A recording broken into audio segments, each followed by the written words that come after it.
me feel so loved. Like I could do every video just starting with that. God makes me feel so loved. God makes me feel so loved. God makes me feel so loved by the way He comes to me. To just let me know that His presence is with me. Like yesterday, I heard a song. The song started playing, and I promise you, there wasn't a song that I requested for my phone to play. But this song started playing. I swear. And He said, "You'll only cry those happy tears." And honestly, I went out a few minutes later to get some pizza for my boys. And can you believe I was there waiting for the pizza and really crying those happy tears? You know, I just thought about my day, which started out like an awful, awful day, guys, like the worst day. And even that, He said, "I don't mind you having the worst day." And so I'm there waiting for this pizza, thinking about how my day started on such a bad note. And then my daughter Ember went to work, and it was the project I needed her to work on, and she meticulously handled it for me. And I was thinking about my son Emmy, that our house is like a disaster. We had so much laundry, and I said, "Emmy, your life is a mess right now, right?" And he'd say, "No, Mom, our life is great."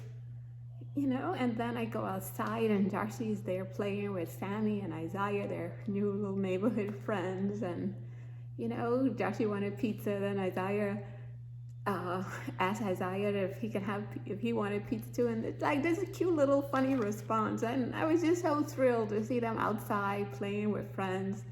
And so I say, "No problem, I'll get the pizza." And just to be in that place in my life, you know, Julie was finishing up her college thing. Like that was the last night for her to go to her college class, her first semester of college. As a high school student, all A's my girl got. So that, you know, and I told her about Duro. I just spoken to him. I said, "Duro, you're a champion." He's about to take on a new challenge for himself, and he got some help to help him, you know, sort things out. And just everything was just overwhelmingly happy, you know? So I say, "God, Emmy is right. My life is great." And so this morning, I just had a quick minute to do a run.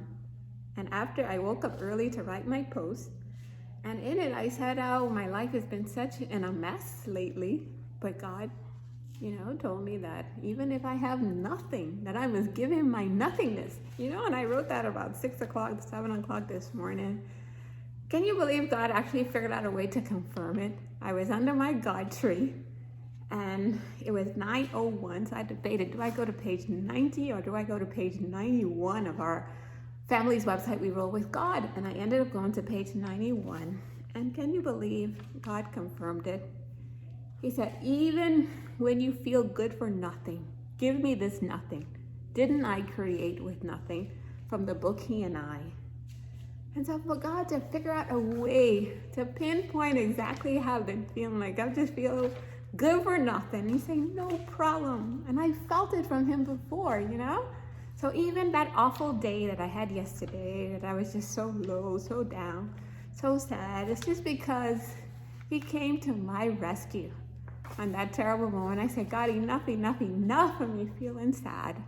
And it was this chapter in my book, Jesus' Friend, where God specifically pinpointed exactly what's going on. You know, I always refer to this crazy lady, where the book refers to her as the mad person, a mad woman.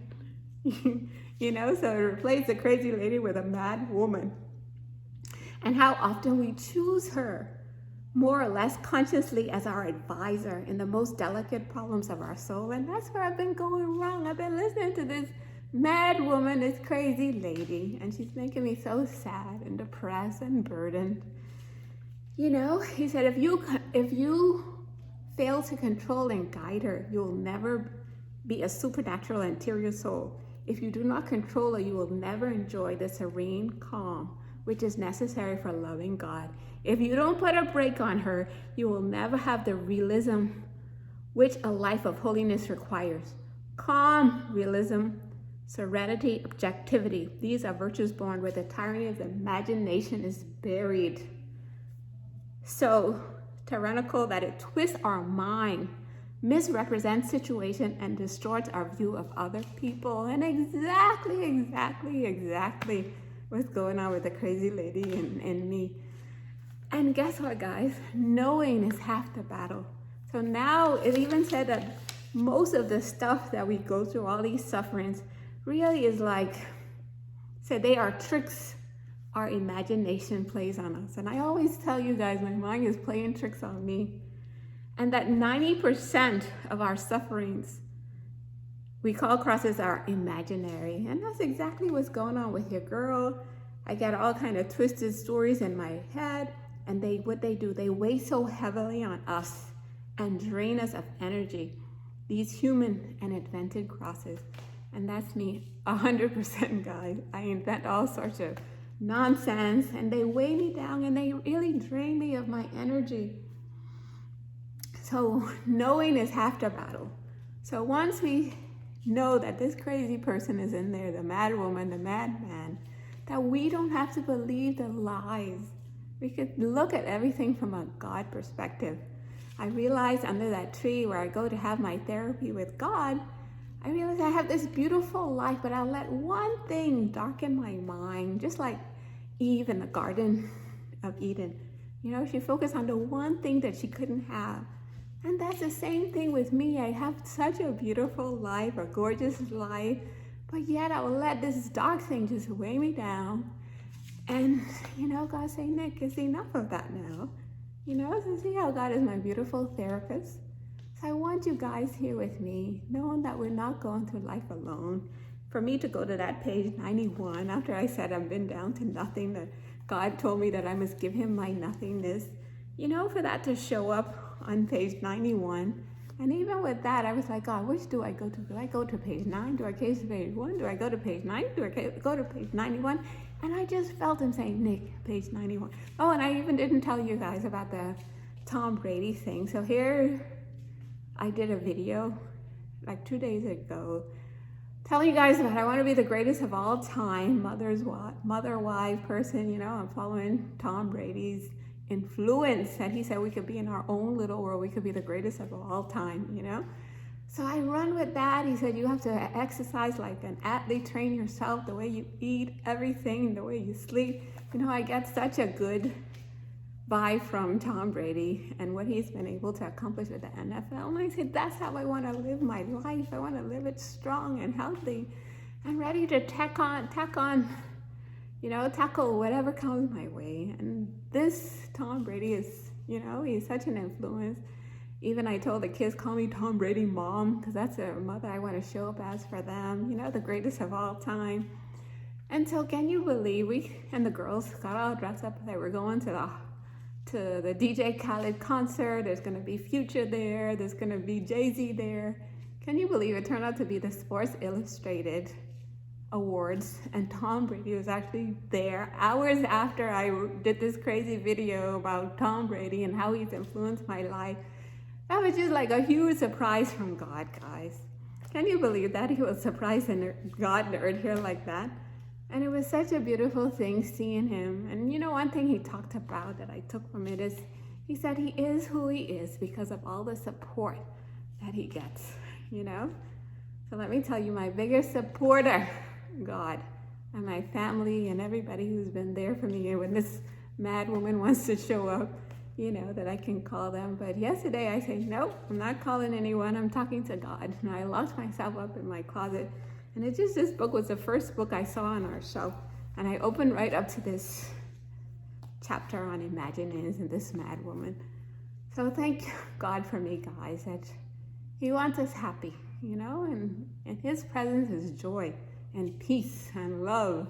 You know, it's not for us to be all sad and depressed, you know, so we could give all that sadness, depression to God, you know, and we could wake up every day, focus on the positive in our lives. I know we all have issues, things that we're dealing with, but we know that we're standing with God and he can help us through anything, even give our nothingness, even at our lowest. He said, give me your nothingness.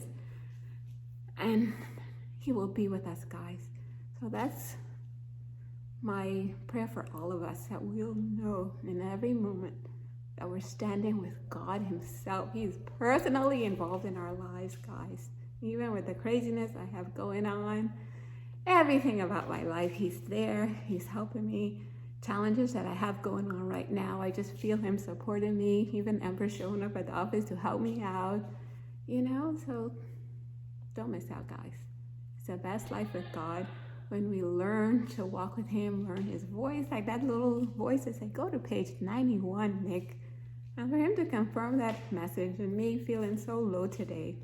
Even somebody had to come over to the house, and even at that point, I'm like, welcome to our disaster. But even, just knowing that I have a great and beautiful life. Yes, it gets off track sometimes, but no problem. With God's help, I will get it back together, little by little, step by step. So whatever you have going on, give God your nothingness. And I promise, he created the world from nothing. So our lives are nothing for him.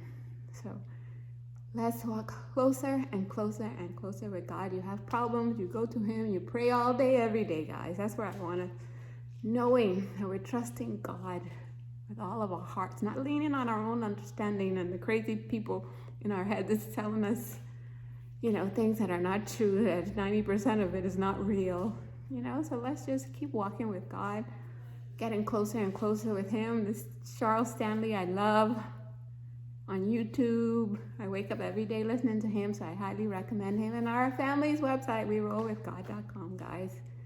We just can go and hang out and start learning more about God.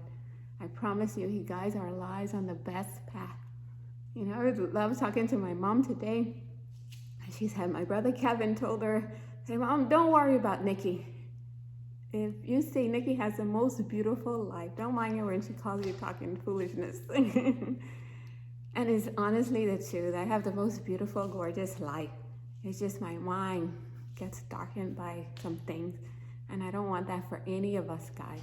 Let's keep looking to God in every moment. Grateful for everything, even the bad stuff that we feel should not be happening.